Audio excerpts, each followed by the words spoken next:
Welcome back, everyone, to another episode of Whatever This Is. In this episode, I believe we're going to be covering Ryan Cook's bear fur carving exploratory video. Exploration video. Something like that. Anyway, without further ado, let's see what Ryan's got going. Oh, by the way, I'm Jeff Moore, the Northwoods Carver, and let's see what Ryan saws. Bear fur. That's what we're here to talk about today. What's up, everybody? My name is Ryan Cook, and today we are going to talk about bear fur. I have been in search of perfecting bear fur for the last 14 years of my life. Have I done it? No. Will I ever? I don't know, but we are going to talk about it today. I'm going to show you some patterns, I'm going to show you some trick tips, and I'm going to talk about my thoughts on what we do, how we do it, and what I do with the bar, what I do with the tip, and what I do with, to create different patterns, different structures, and we're just gonna keep on searching for the perfect bear fur. Now, if you have a technique that I don't know about, please leave it in the comments. Be sure to like and subscribe. I don't know. If you're watching this video, you're into carving. That's what my demographic is. And what we're gonna start focusing on more is lessons, tutorials. I'm doing lots of quick shorts, as you can see, but I'm gonna start now that I got this cool mic. Big thanks to Jordy Johnson. He wants me and Uncle Kevin to do a video on it, but it's really cool because now I can walk around, talk, and you guys can hear me. So what I like to use is, everybody knows that I like the 2511 as one of my favorite saws. It's the lightest saw there is on the market. It's perfect for detailing. This is a 10-inch Canon dime tip bar. I prefer an 8. My oiler on my one just went, so right now I'm kind of, learning and exploring, because that's exactly what we do every time we carve. We're always in constant learning, constant exploring, and trying new things. And that's one thing that's going to help you get better as you progress more and more and more. And if you're just getting started carving, we're going to go over some of the beginning details, so bear with me. At the beginning, we're going to talk about just kind of the way that I approach the tip and the way I approach doing my furring to, we're going to get into a little more technical end of things at the end of it, where we show kind of like some of my ideas of what I think work and what I think seem to be, standing out nice or working, and then also talk about different carvers, because that's kind of another thing that I really like to do, and something that I think all of you guys should do is definitely look at everyone. Don't ever be scared to just, add someone on Facebook that you like or someone you admire. Or follow their pages. That's the best way to do me. I don't really use my personal one. There's nothing good on that, and but that the thing is you can always pick up little things from people. Like when I look at people's Facebook pages, I'm always going oh, I wonder how he did that. Like, what tool did he use to create that texture? All right, let's stop it right here. So I'm down with this, man.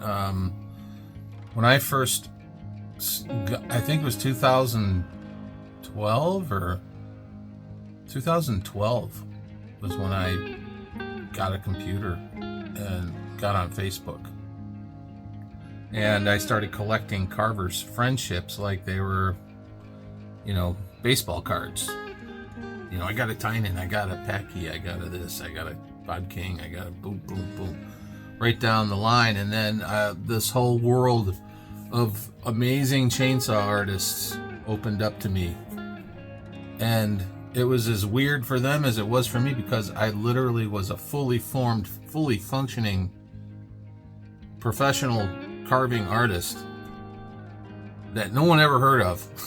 And it was just and it happens to this day still. I remember when Ryan Villiers just kind of rolled out of the bush and got a Facebook page, and everyone's like, wait a minute, who is it? Whoa, who is this guy? It was like that. But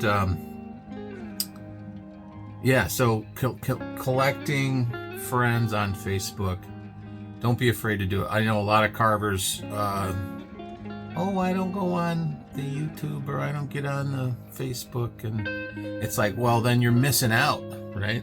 What tool did he do to finish that piece off the way it was? So, you know, when you're doing these kind of like long bear fur, you know, you're using your chainsaw, you're really kind of getting to know your saw. A lot of the times on these pieces, you're gonna find, and I find myself, I'm doing like 20 different textures that I didn't even mean to do. Like, you know, you're going on one side here and you're pulling with the bar to the next side where all of a sudden using the bar tip on a different angle and a different thing.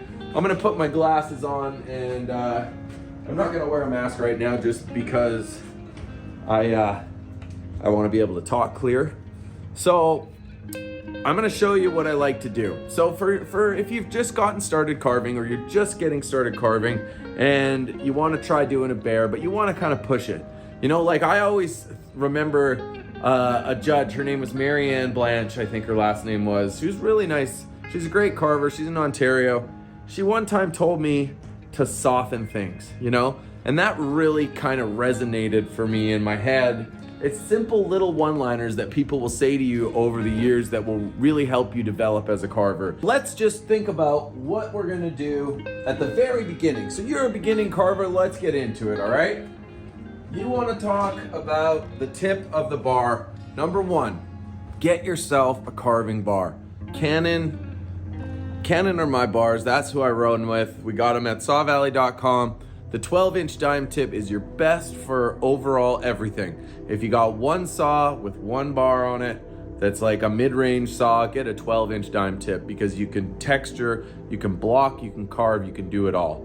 Once you start having more stuff, you want smaller ones. I prefer the 8s. There's a 10, and pretty soon, I don't know what the bar is going to be called. I'm hoping they call it the Saw Valley, the Canon Saw Valley bar, or the Ryan Cook's, or actually maybe the Ryan Cook bar, who knows. But we're coming out with like a smaller one. It's gonna be mint. Now, your tip. We've talked about it before. There's lots of videos I've talked about the tip. When I'm carving on each side, I'm using either side of the tip, okay? So like if I'm on this side, I'm using the right side of the tip, and I'm pulling. I'm gonna use this side of the tooth primarily to drag, to kind of texture.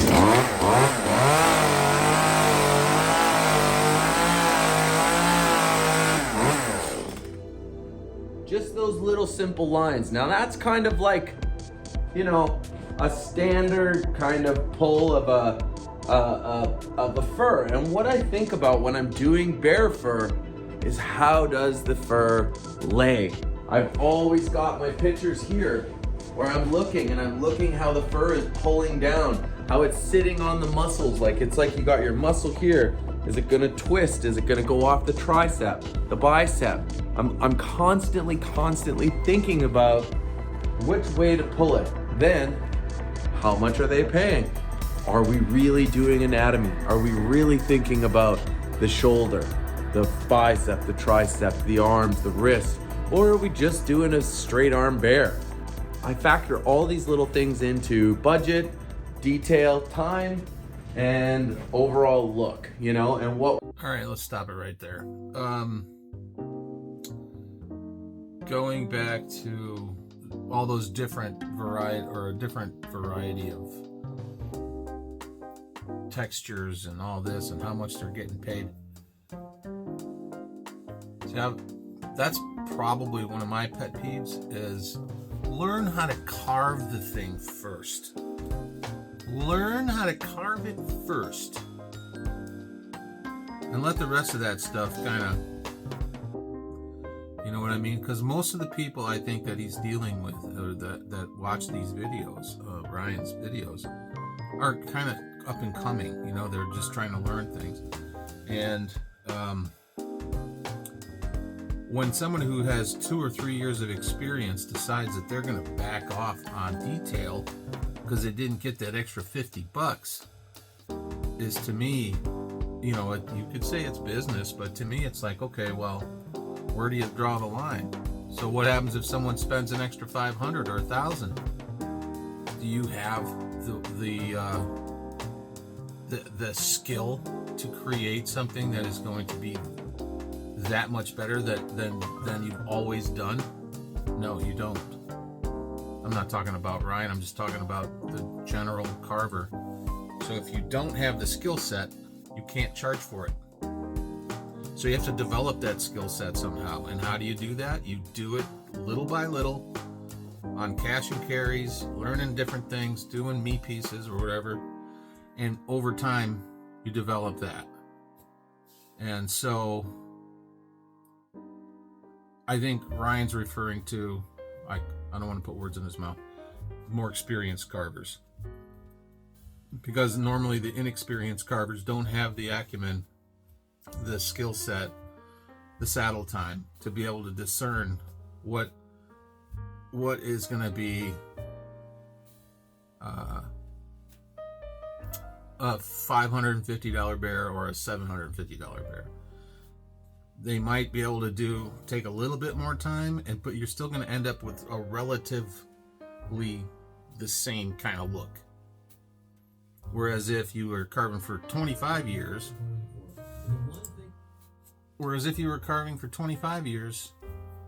you would have many more options to pull out of your trick bag, right? So I think from Ryan, for that's Ryan's personal experience. He says, well, you know, I know how to do X amount of furring. This job isn't going to call for that.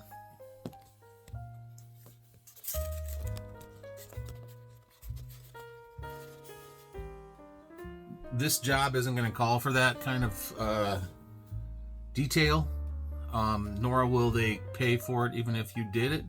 But sometimes in my professional career, I started out overdoing all the carvings I ever did because I figured, you know, how else am I ever going to get good at anything? How else do you get there? You got to do the extra, right? You got to overperform.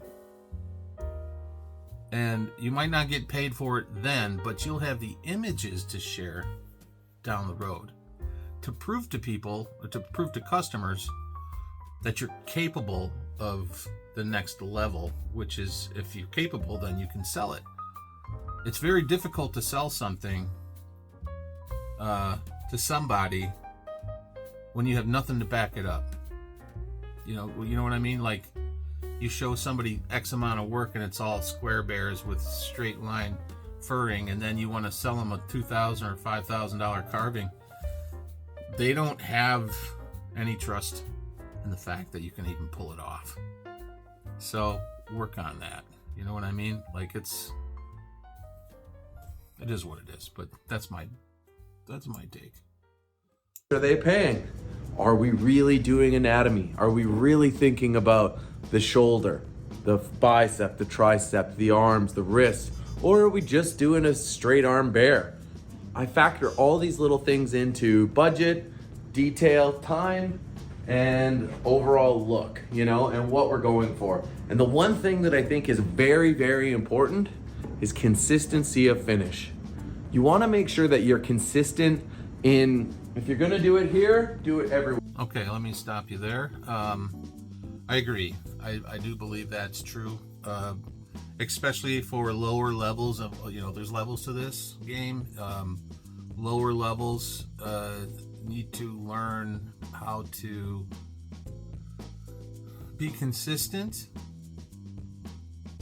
and be earnest in their consistency. In other words, when I say be earnest, that means be complete. All right, so consistency is king, right? It really is. But doing standalone cash and carry things, consistency not just for each piece, like from how you start the top of the head to the bottom of the feet to the base, but consistency all through all of your carvings. Whether you're doing an eagle or whatever, I mean, you need to take each one of those carvings as a study piece to become a professional, a real professional You can look at me weird or say, yeah, whatever, I'm not a professional. Well, then that's okay. But there are people out there that want to be professionals, and I'm sure there's a lot of novices at home, but that could still benefit from that professional mentality. And that is to become well-rounded and as accurate as you can be, and put the earnest consistency. Earnest by meaning like you're being consistent for your customers to the point where they can see. You might not have crazy detail, but it's everywhere. Like you put the details in places that normally most carvers wouldn't, or whatever. So be earnest with it, and put your best foot forward, for sure. Where if you're gonna do Dremel, make sure that your Dremel has your certain parts, your face, your nose, everything that you do, you're gonna make sure to be consistent in your finishing. That's number one, because then you're gonna have a consistent finish, which means it's gonna look right. Now, that being said, make sure that you're consistent in, if you're pulling on the right side here, when you go to the left side, you switch sides of the tip. Now, you can use this part, the top and the bottom. And what I mean by that is you can use the top part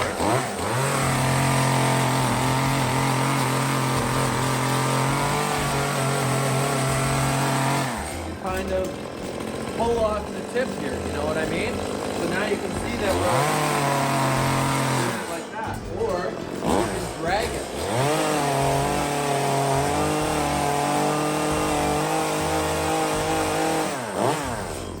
You're kind of dragging the tooth, or if you can go like this, you can go really hard on the top of the tooth.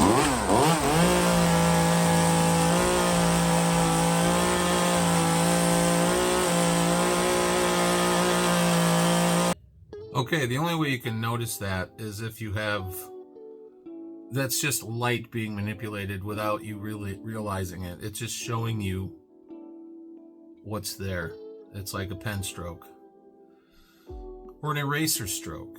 So if you're, depending on the angle of the saw, whether you're going with or against the grain, it's going to create a flat. If your saw's like this, you're going to create a groove. If you slightly turn it, the flatter you have that thing, the more light you're going to draw. Does that make sense?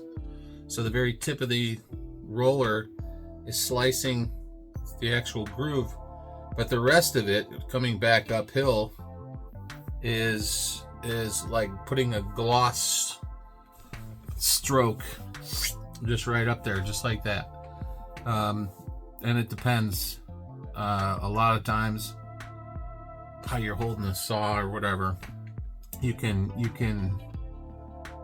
get that kind of reaction out of the wood, but not without light.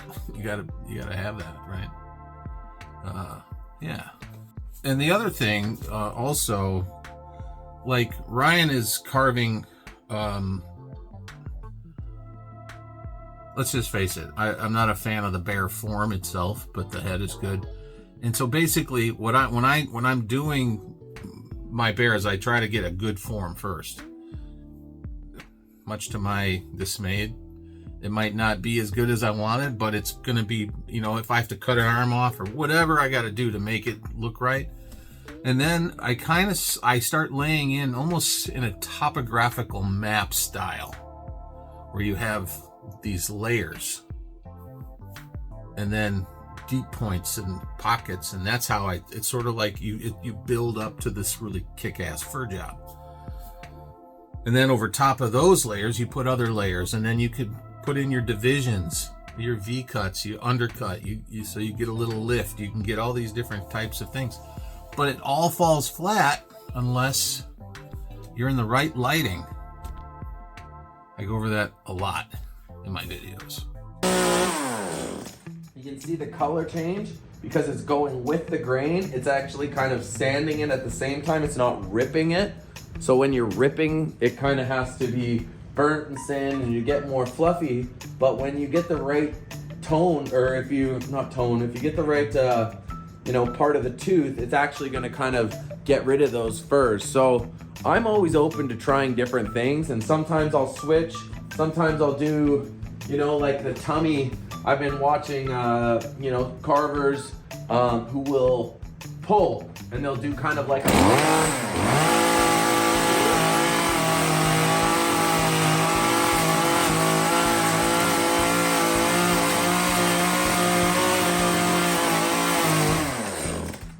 And it's just kind of pulling, giving the idea of fur, even though the chain is going fast enough that it will show little fur blades, like kind of like little marks of the tooth, which you can then kind of, it shows that there's kind of like the idea of fur.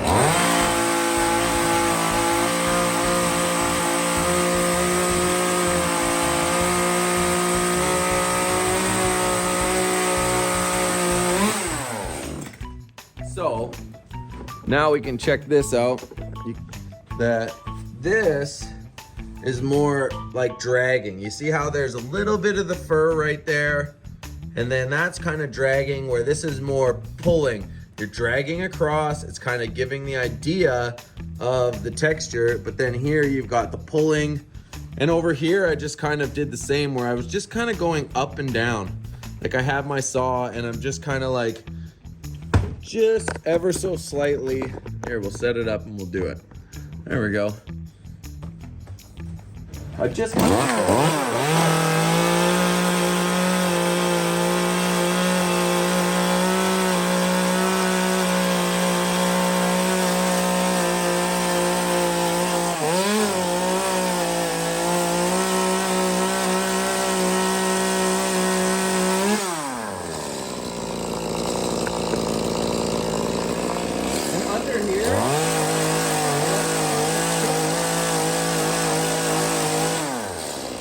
see how I'm doing that with the tip? I'm running it along the top of the tip to kind of push in the idea that this is gonna be the fur and it's ending in the arm. And it kind of gives it a nice shadow and, kind of looks like there's the end of hanging fur, which I find to be very nice and quite effective. And then you can come in underneath.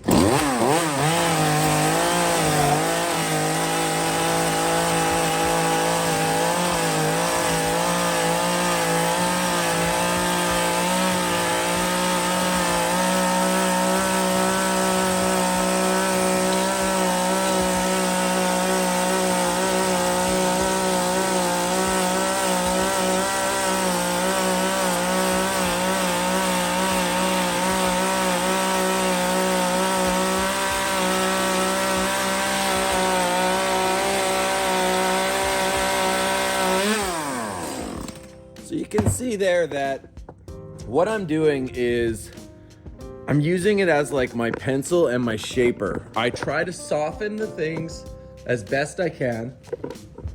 Like I was saying, when you're softening, you're taking away the edges, right? You always start, and I was looking at some of my carvings from like 14 years ago when I first started on saw dogs. Everything was square. Luckily, I learned how to do a bear with Mark Colt, then he cut it in half. Go back and watch that on Saw Dogs, pretty funny. I think it's on Amazon Prime.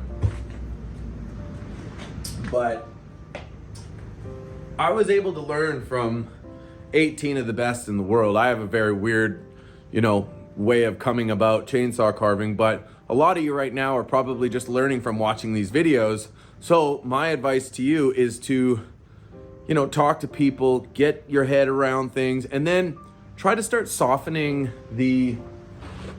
you want to soften your pieces. Like you want there to be, if you like that folk art style square bear with the happy smiley face, it works, it sells, it's great. And if you're starting to progress, you want to push yourself further and further, you want to start shaping.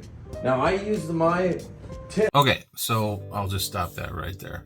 Okay, so in archery, this is going to be this is how I relate a lot of my carving life to people that will maybe be able to understand a little better if I use archery. So in archery, when you're training to be a winner, or in archery or anything, but archery, archery is a very mental game. It's all up here. And when you release an arrow, when you do all your shot sequence, you do all the stuff, you come back and you release your arrow and you see it fly through the air. The shot really is never done until that arrow goes and hits the target. And even still, your shot's not done because you must receive that. You have to feel the whole thing, and as the arrow's flying, you see the arrow flying, it hits the target, whether it be in the middle of the X or whatever it is. If it's an X, you think about everything that led up to that X. And that's the only thought that you want to keep in your head. That's the one. So whether you miss the next shot or not, doesn't matter. You want to keep that one good shot in your head. And the more you do that, the better you're going to shoot. Right? The better you're going to shoot, just because you have that image of what it's supposed to look like in your head the whole time. And I'm referring to what he just said. And it's sort of like, if you, depending on, I'm just going to comment on Ryan's bear. Not just the furring, but the bear. So if you're a carver and you carve something that you're not really happy with because it's just poor form or whatever, but somebody buys it, and you purposefully try another one and somebody buys that one, okay, so now is the money going to get in the way of you getting better as a carver? Absolutely. Absolutely. It will. It will stop you from getting better. It sounds counterintuitive, but it's true.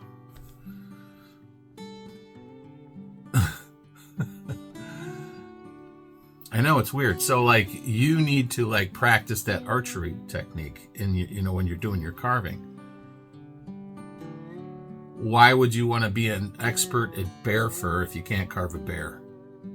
You gotta put your priorities straight. You gotta get the bear squared away first. Then over that time frame, learn as much as you can about all textures so that you can apply them where they're needed. So in my classes, that's all. I don't teach you how to carve a bear. I teach you how to create textures and utilize shadow and light, and so that you can carve everything, not just one thing. And the key thing is the form. So it's a lot more fun to put texture on multiple shapes than it is on a tube. Just going like this to me, it doesn't make fur in my mind. It's creating a sail. It's a means to an end to get to this job out the door. You know what I mean? So you got to be careful about what you wish for, because if you're in the mind frame of just creating a bear and then throwing some hair on it and then selling it, then the chances of you becoming really good at anything are very minimal, because the money is going to literally stop you from becoming a better artist. You need to take control of your own destiny and start buckling down and working. Even if you're doing cash and carry, you can do little studies with your cash and carry. Just do little things and build that up along the way. Or you're going to be pigeonholed, and you're just going to be envious of the people that are moving up the ladder, and you're just still stuck there because you're carving for the money. I mean, This is weird. This is weird because, I had to face this myself, and I help students all the time. I deal with people all the time who are giddy to be a chainsaw carver, but they can't get out of their own way because they're not willing to put the time in the studies. So, and once they do figure it out that they need to put the time in, and they start getting these little incremental boosts, then they're less likely to remain in that dark circle of $150 carvings, $250 carvings, $350. Pretty soon it's $800, $1,000, $2,000, $5,000. What's your goal? Do you want to get better? Well, if you're watching this video, you must want to be better. So this is just my take. So let's get back to Ryan. To do a lot of that shaping as I'm sculpting and carving, you know, like this will all burn and sand out really nicely. And it has like the small, like kind of, you know, what I imagine each hair to be. And that's another thing too. If you're doing big scale stuff, imagine you have to do bigger chunks of fur, longer strokes to create the, you know, the idea of the hair coming from his body. But if you're doing smaller bears, you know, you don't need those big dramatic texture changes unless that's your style. Well, you shouldn't, I mean, let's just, unless that's your style. So big texture changes. So what is style? Let's just open that can of worms, shall we? Style. That is the jumping off point. And some people don't. It's sort of like you can liken lack of experience tethered with life experience to create style. Right? So, I know it sounds weird. I just made that up.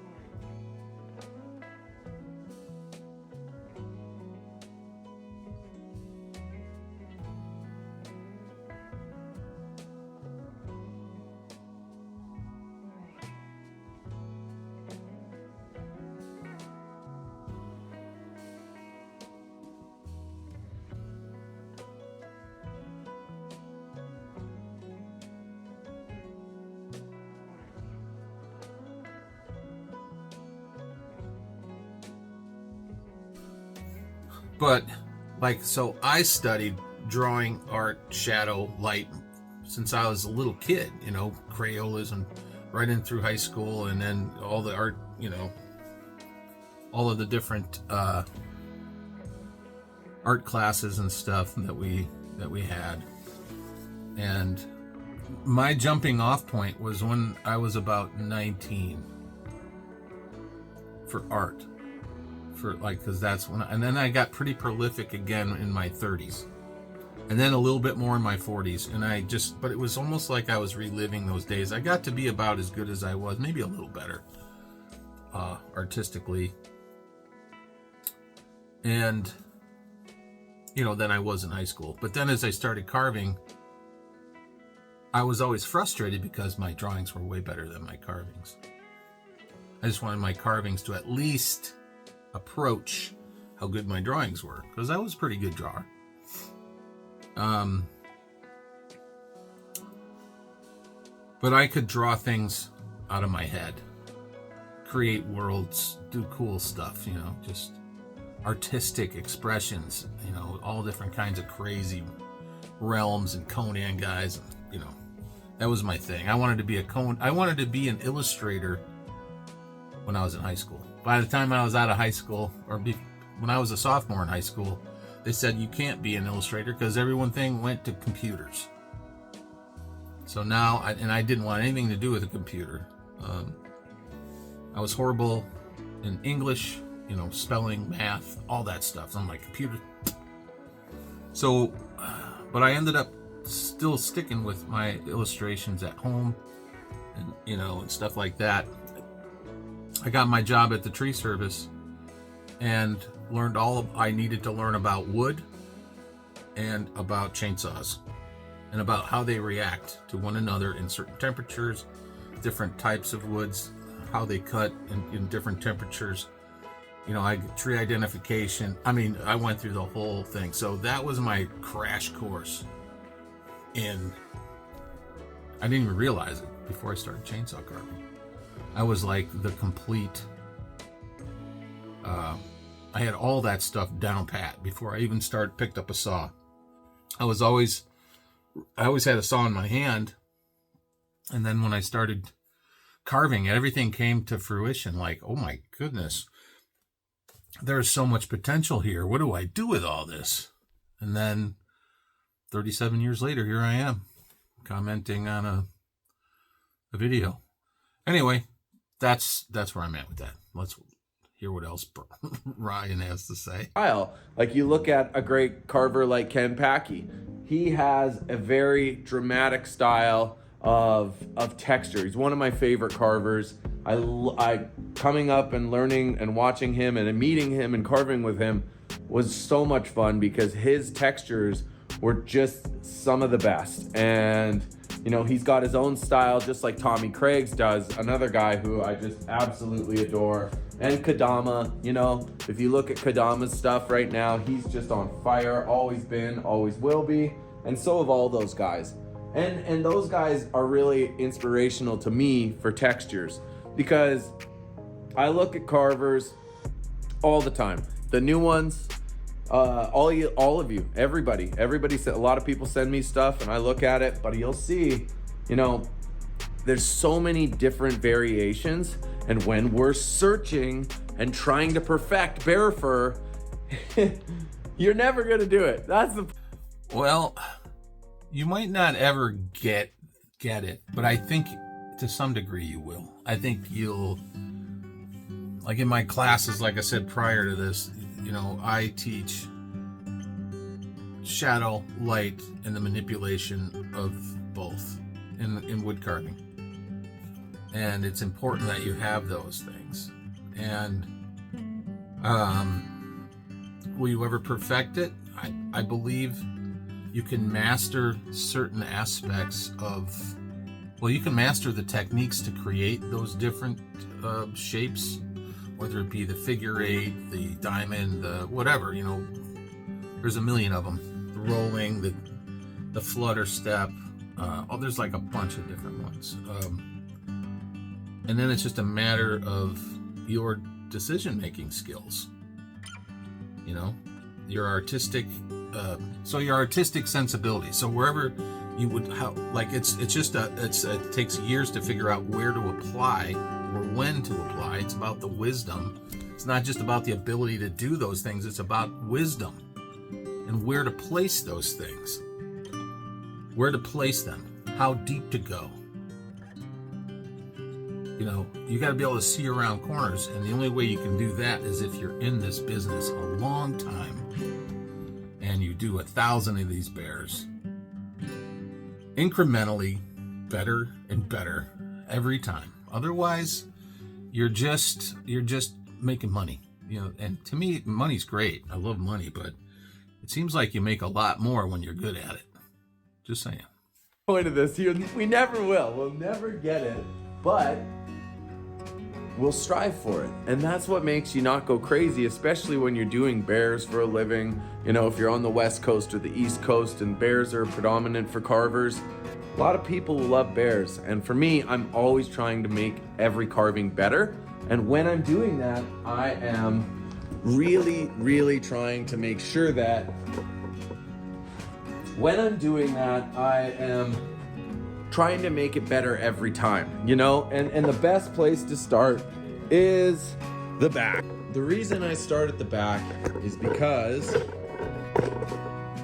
you can kind of play around. Like here I was playing, I had this thing and I'm just kind of floating the idea of the tip of my bar. I can see what I've done. It's the tip of my bar kind of dragging and floating here. But if you look closely here, let me make sure the camera's there. If you look close here, we'll bring it in actually. If you look close here, this doesn't make sense, right? The fur wouldn't just all of a sudden be a high point to a low point. It's gotta come from the inside. So that's why I try to make it like this, where it's at least straight down and you can kind of like punch in at certain points. and then you can kind of see like at least the idea that it's coming from a certain spot, where here it just looks hokey. So I see that for that won't work for me, and this is a little bit better. You know, you kind of have that diamond shape where it's more of my style of what I've always done. Now I can easily go this side on the right side, or you can kind of go straight up and down and keep it.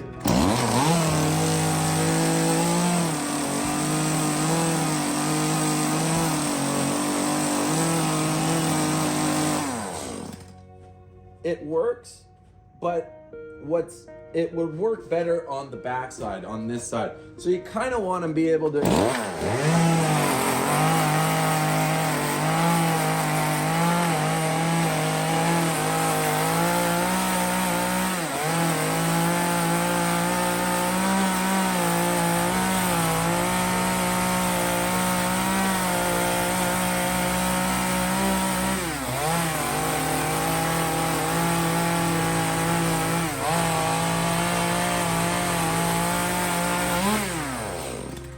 Letting the saw do the work too, right? Like for me, I think that's a really important thing, is to let the saw do the work, because that's what it's there for. I'm running the saw at about half speed. Obviously you guys see that there's no chain brake. It's just the way I like to do it. I definitely, you know, Echo doesn't want me doing that, but personally when you're in really close, I just don't use it. So, but if you're just getting started, always keep your tools the same. Make sure you're wearing the proper safety equipment, and obviously, like, don't hold me responsible for anything you do. You're just taking some advice that I'm giving you here, and that's it. So, you know, in doing this, you just want to try to be consistent. Now, when you're starting to kind of get a little more, let's say, I don't know, if we're gonna do some more advanced stuff, what I would suggest you do is now to start thinking about how the hair pulls. You wanna pull it?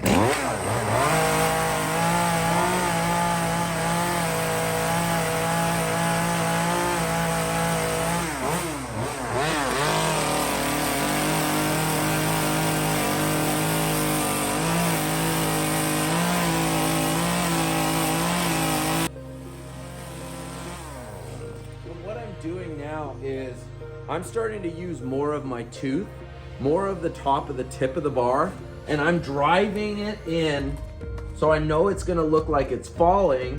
It will sand out and create a nice texture, but what I'm doing is kind of pushing and doing like almost like very sharp V's, because it's gonna look like it's layered on top of it. That's what you want to create. That's what the intention is, because fur lays on top of each other, right? So when I'm starting to kind of do that, and as you start to progress more, you start to use like all the tip. You're pushing in, you're getting those long strands. You want to make it delete. You got an overcut there.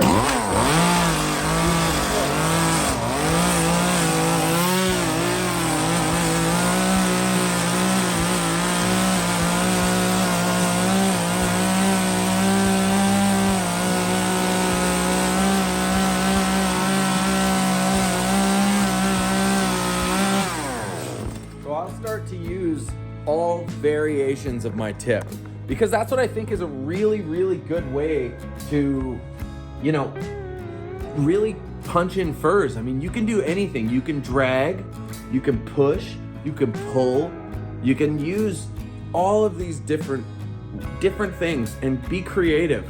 Like, nothing's perfect. If you want to make it like, you know, crazy, do that. But what I do think is one of my, like, I don't know, one of my pet peeves on like someone's carving is when I see, you know, if you go down here and then you got this bear here and then you just see like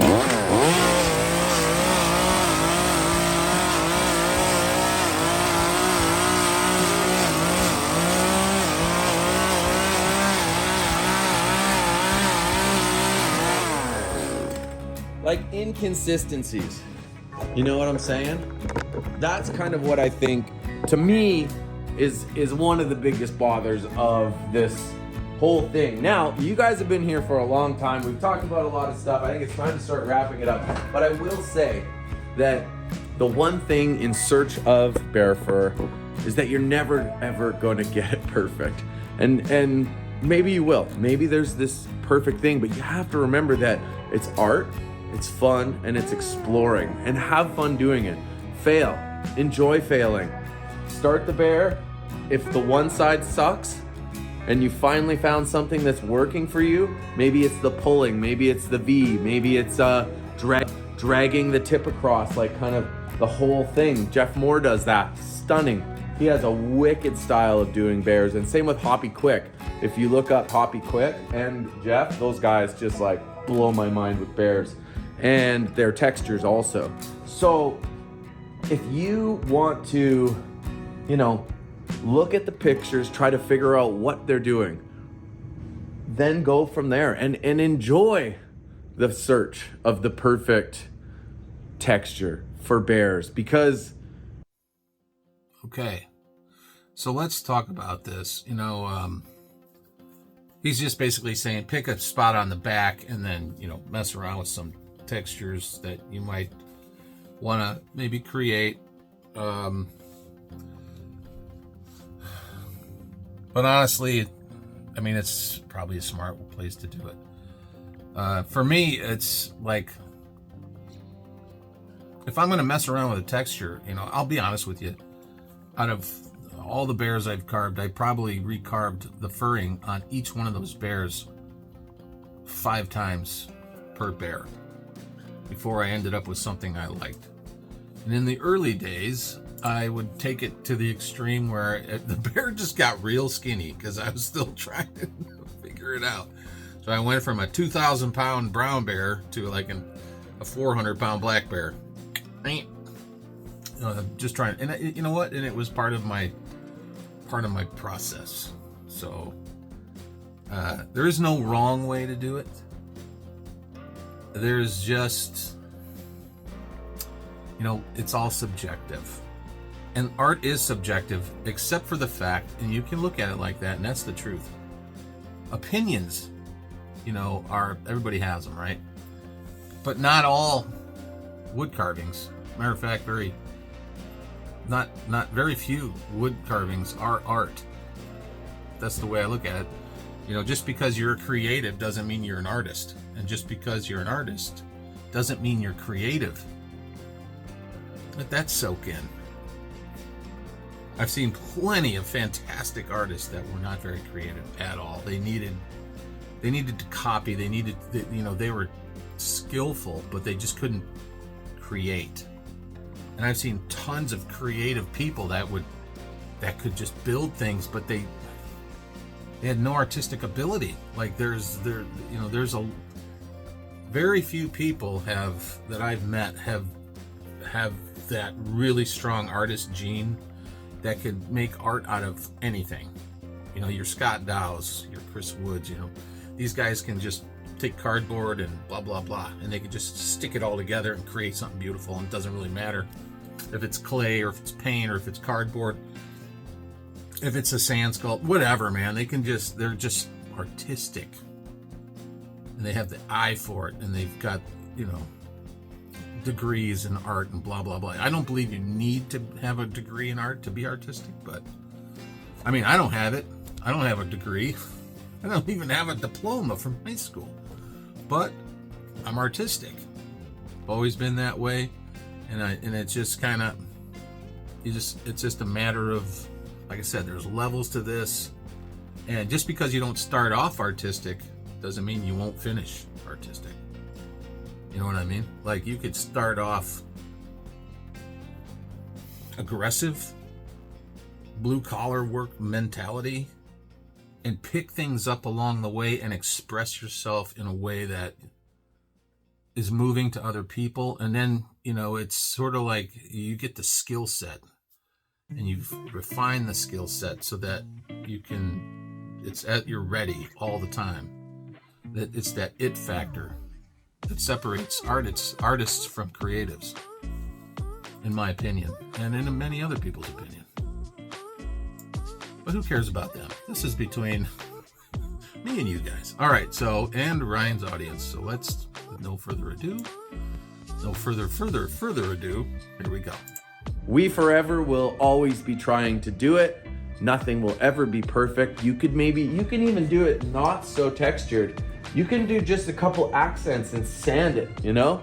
You don't need crazy textures. You can make it smooth with highlights and accents and different ways, depending on what tools you have, depending on if you want it clean, if you want that texture. I love texture. I love shadow, contrast. I love it.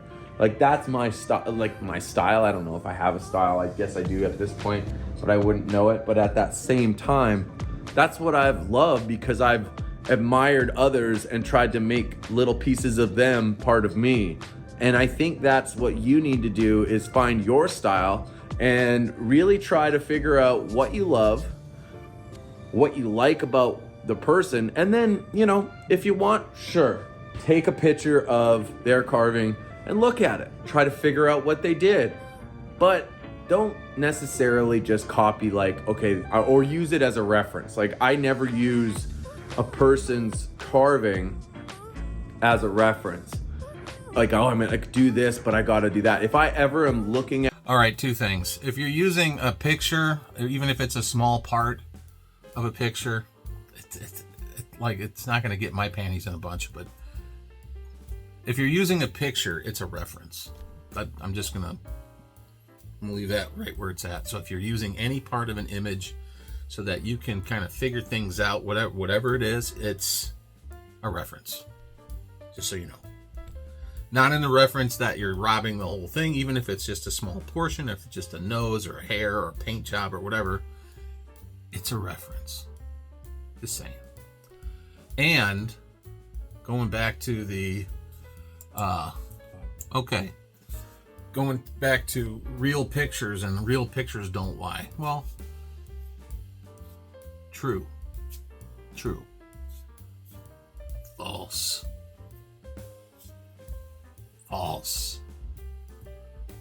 Super false. Real pictures do lie. They lie a lot. I know. I'm contrary. I'm sorry. I'm a picture guy.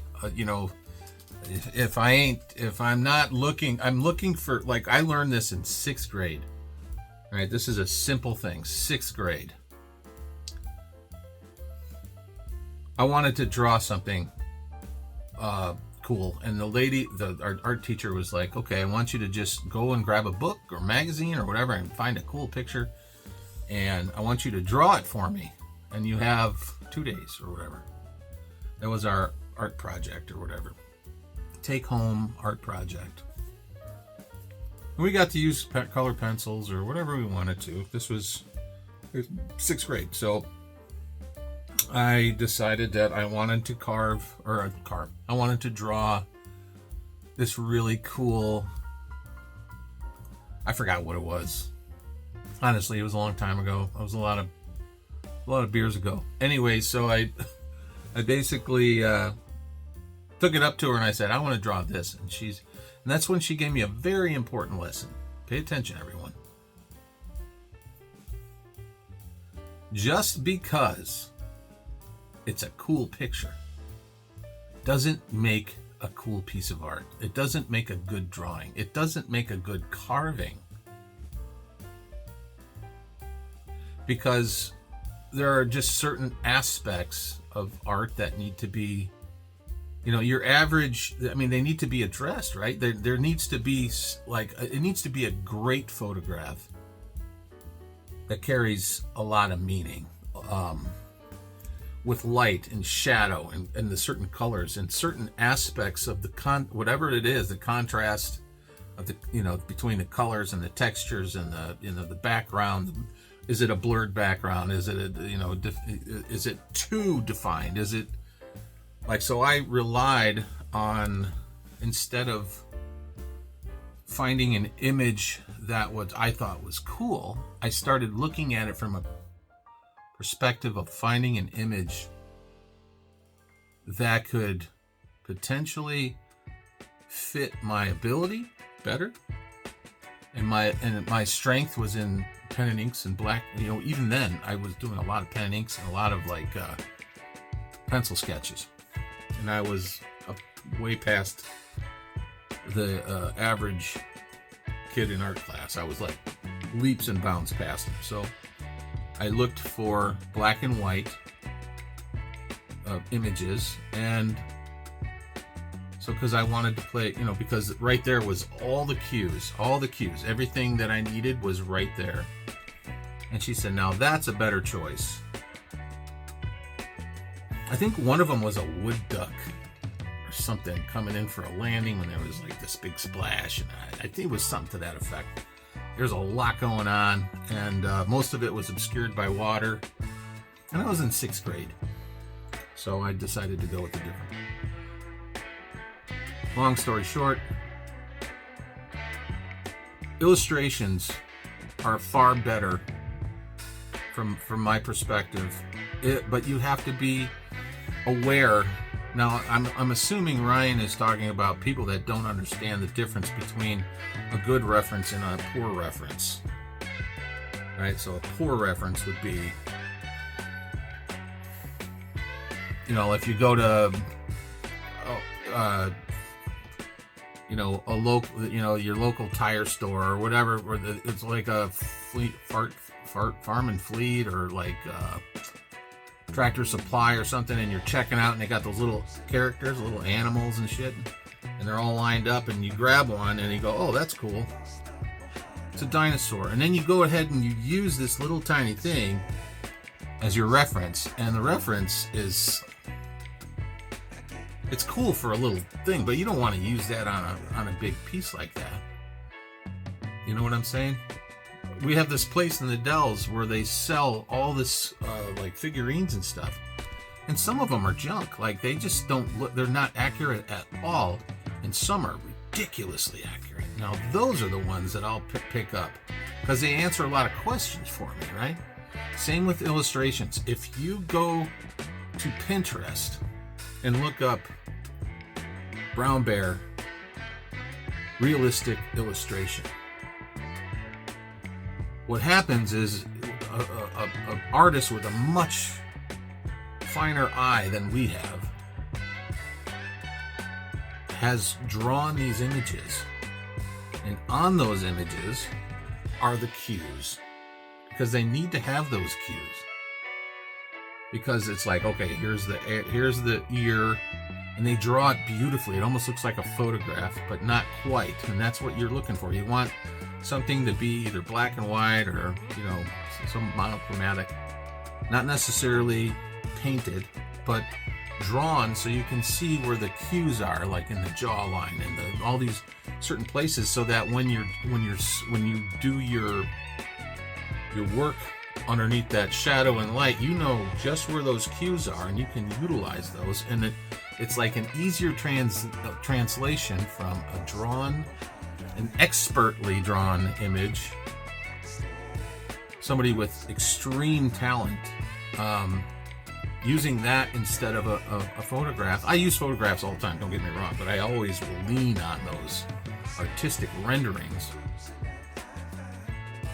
because in the end, I don't necessarily want a realistic bear. I want mine to look like an illustration of a realistic bear.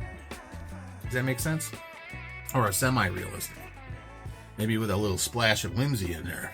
I don't know, but that's my take on that.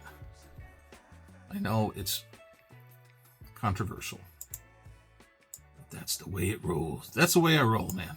Can't help it. At a carving, or if you ever see a piece of someone's in the background of like a picture of a carving, I'm literally looking for like one personal thing, like one little thing, like how he maybe did that texture, what they did to dry brush, how they created the contrast, what they did with the painting, and then I always do real pictures, because real pictures don't lie. Artists always try, and the second an artist tries, they get it wrong. And then if you're copying that person, you're getting it more wrong than they got it wrong before you. You know, it's a really interesting thing, but there is great things you can do when you are looking at someone's work, but at the same time, real pictures, real angles, especially if you have an actual, like if you can go and take a picture of a bear at a zoo, or if you're carving a dog and you want to take a picture, get tons of different angles, upside. There's so many different things that you'll see on different angles when you look at the picture. And that's what Pete Ryan would tell me, you know, R.I.P. Pete, he was the shit. And he always would tell me, look at the picture, look at the picture, look at the picture. And we were filming Carver Kings, and I remember it to the day. We were doing this eagle, the big eagle with the nest and the babies and stuff. And it was off camera, but I remember just looking at the picture and then starting to see the angles and the changes of the plane changes, like of the muscle pattern in the picture. And then that changed everything for me. So hopefully you can start to do that too. It takes time. You know, you got to look at it, imagine the angle it's going on from the picture you're looking at, and then try to sculpt that and try to carve that. And then as things go, you start to soften. We're bringing it back now. You see what we're doing here?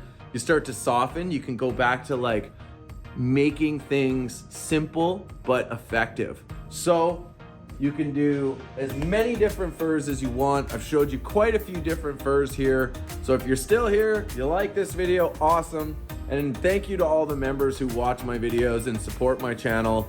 I'm terrible at doing it, but I know that like a lot of you who are members actually just do it to help, you know, pay for the videos, pay for the equipment, and the time editing, because realistically, you know, YouTube's not a big money maker. But I'm gonna start doing some more tutorials.